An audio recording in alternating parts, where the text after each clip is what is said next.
Rəna Elgünlə münasibətə başlayanda hər şey mükəmməl görünürdü. Elgün ona diqqət göstərir, tez-tez restorana dəvət edir və sevgisini açıq şəkildə ifadə edirdi. Amma zaman keçdikcə Rəna içində qəribə bir boşluq hiss etməyə başladı.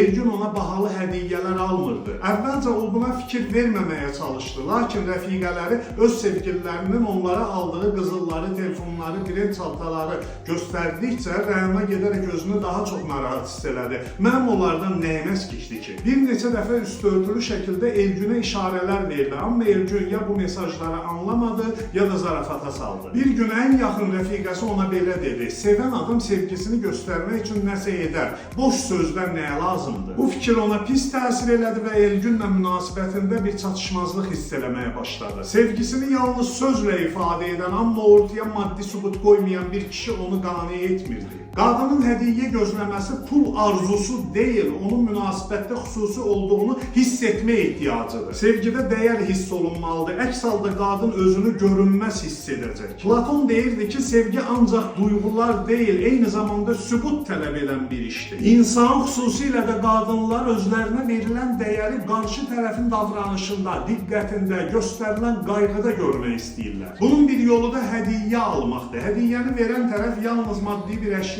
vermir, həm də sevgisini, diqqətini və qarşı tərəfi düşündüyünü göstərir. Lakin bəzən bu gözlənildiyi kimi olmur və nəticədə qadın ona verilən dəyərə şübhə etməyə başlayır. Hədiyyə vermək bəşər tarixində dərin köklərə malik rituallardan biridir. O sadəcə bir əşyanın ötürülməsi yox, münasibətlərdə balans yaratmağın formalarından biridir. Dəyər hissi obyektiv bir reallıq deyil, subyektiv qavrayış prosesidir. Qədim qəbilələrdə belə insanlar bir-birlərinə hədiyyələr verərək sülhü təmin edirdilər. Qadınların hədiyyə gözləməsi də bu epigenetik yaddaşdan qaynaqlanır. Mənim üçün nələri fəda edəcəyini bilmək istəyirəm, yəni mənim dəyərimi təsdiqlə. Bəs kişilər niyə hədiyyə vermək istəmirlər, yaxud başqalarına verdikləri halda niyə mənə çatanda çayları qoruyur? Bunun səbəbi onlardadır, yoxsa məndədir? Və ən əsası, mən neynəməliyəm? Bu sualların cavabını tapmaq istəyənlərə əla xəbərim var. 8 Mart Beynəlxalq Qadınlar Günü münasibəti ilə təşkil etdiyimiz Romantikanın Kraliçası adlı NAT workshopuna